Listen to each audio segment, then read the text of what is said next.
Come with me, let's learn English through a beautiful story. In a dry forest, a young elephant named Eli was very thirsty. He walked for hours but found no water. Was Eli happy or thirsty? He was thirsty. At last, he saw a tiny bird sitting near a small puddle. "Can I drink?" Eli asked. The bird smiled. "Yes, but drink slowly. This is all I have." Did the bird share water?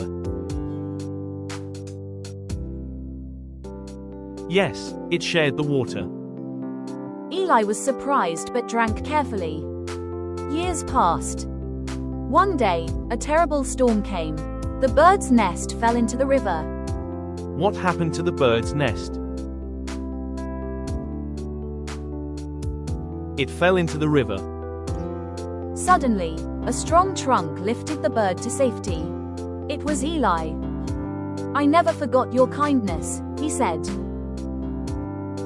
Who saved the bird?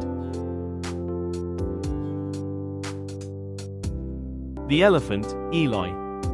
Lesson: kindness always comes back to you. See you in the next story. Keep learning English with me.